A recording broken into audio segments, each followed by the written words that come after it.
Oh, well, hey there. Greetings, Earthlings. Hey, how the hell is everybody? So, just got done watching Suicide Squad. It came out on a Thursday on HBO Max. I did not see this in theaters, even though I kind of wanted to. But with everything going on with the new Delta variant, who knows what's going to happen with movie theaters. But I do want to get into the review. And if you haven't listened to my videos before, I do a lot of reactions. I even have my own podcast, the Barada Podcast. But the reviews, I've really been getting a lot of feedback, and I really enjoy doing them. So I've kind of changed up how I do my reviews. So typically with my reviews, I usually, just get into it and tell you what I think. But now I'm going to rate them. I think that's important because, just like an Amazon product, you want to know how many stars. But I'm not a big star guy. So I'm going to rate them 3 ways. And maybe this will evolve over the years. But me, when I like to see a movie personally, I kind of look at it like, okay, is it theater worthy? So that's one rating. Is it theater worthy? Is it only at home? Should you only watch this at home? Don't even bother going to the theater, but it's good enough to watch at home, to stream. Or don't even bother. Don't even see it. Don't order it. Don't even stream it for free. Don't go to the theater. Don't bother. It's garbage. So I figured Suicide Squad, or The Suicide Squad, because I'm such a DC nut, this will be a good opportunity to showcase those 3 ratings.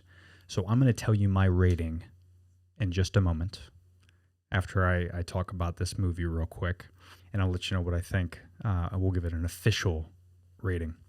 So if you don't know, The Suicide Squad is not necessarily a sequel. It's kind of a sequel. They've gone on record saying that's not a sequel and it's more of a reboot. But of course, there's a lot of the same actors that were in the original Suicide Squad that just came out a few years ago with David Ayer. And, we kind of know what happened with that, right? Very similar to Zack Snyder and his issues that he's had with Warner Brothers. It wasn't necessarily the actual movie that we were supposed to see. And I think any director can say that. And I'm not saying I don't believe David Ayer, because obviously we saw Zack Snyder's Justice League versus the Josh Whedon cut in the 2017 version, and Josh Whedon's cut was garbage. Zack Snyder finally was able to show us the real film, and he didn't do a lot of reshoots, so we know that was the actual movie. So that, to me, is proof that it's possible that the studio kind of fucked over David Ayer with Suicide Squad, because that was a garbage movie. I think if there was more Jared Leto in it, I really enjoyed his take on Joker. Not necessarily the, crazy gangster style type of thing. But, if you're into the comics, he is a gangster, and he kind of runs like the mafia eventually in the comics and the animated series. So I know they were trying to compare it to like nowadays gangster, because there's no like mafia. You didn't want him like, running the mob. But I didn't agree with a lot of the stuff, but I didn't hate the movie so much. The plot of it was a little bit, of the original Suicide Squad. So I get why they wanted to reboot it. That said, this is much better. I mean, it is the way, and James Gunn's just a genius, right? And of course, this is R-rated. So maybe if the original Suicide Squad was R-rated, we might have had a little bit more fun with it. It's so hard to talk about, because it's so weird, right? Like, listen, if you remake any movie after hearing what was bad about it, you're able to remake it better anyway. So James Gunn kind of had the upper hand anyway, because he already knew what not to do, right? Of what the fans wanted and what the fans didn't want. So you can't give James Gunn all the credit, because I think anybody could have made it better. You look at like Batman Forever, right? Back in the day. I mean, we know what not to do, right? So Christian Nolan, when he created the Batman trilogy, he knew no neon lights, no nipples on the bat suit. Like, he knew what not to do, right? So this was only a couple years later. So, but, again, that said, overall, I think it's a very fun movie. I think if you're a DC fan, you're going to enjoy it, because there's a lot of nods to the comics, and it was true and authentic to the Suicide Squad. No spoilers with it, but the characters that you see in this, I think, is more exciting than maybe what you saw in the original Suicide Squad. Meaning, there's more characters in the Suicide Squad. The Suicide Squad in the comics is this massive organization. And there's not just a couple characters, in it. So I think you get to see the Suicide Squad kind of evolve, and there's just a lot more.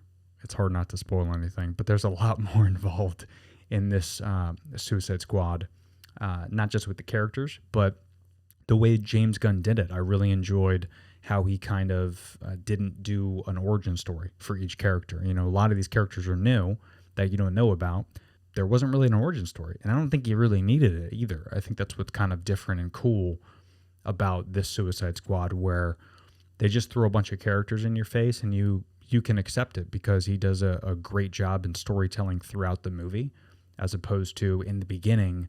In some movies, you need like a 10-minute flashback of like each character so you can get to know them and all this shit.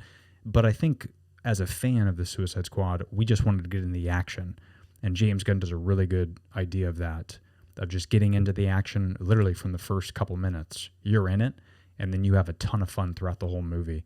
Of course, it's R-rated, so they use that to their advantage by dropping a lot of F-bombs. A little bit too much. Some was kind of like, all right. Sometimes I like to drop an F-bomb because it makes the sentence more funny. They were just dropping F-bombs just to drop it. I don't know if they had a bet going or something, but with that said, other than that, I think it's a very fun movie. The plot was way better. Really cool storyline. A lot of you could tell it's very Guardians of the Galaxy, James Gunn. It's got the one-liners in there. And I don't want to compare this to Guardians of the Galaxy because obviously that, but those two movies and then the third one coming up, I'm really excited about. It's not as good as I thought it was going to be, but it's definitely worth seeing at home. That's the official rating. I streamed it at home. I don't know if I would pay to go to the theaters for it, but I would pay to see it at home, even though it's free on HBO Max. There is a post-credit scene, so make sure you fast forward through that. No spoilers there.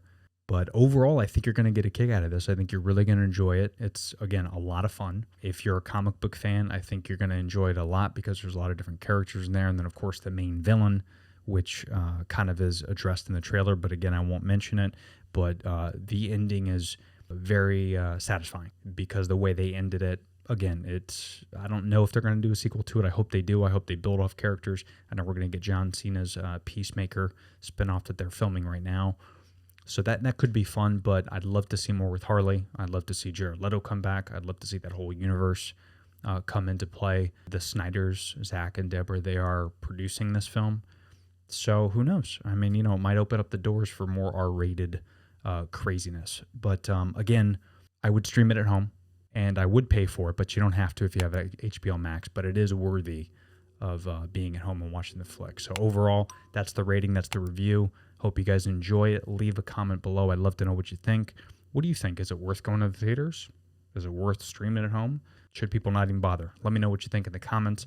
And if you haven't already, don't forget to subscribe to get more geek-related items as well as my podcast.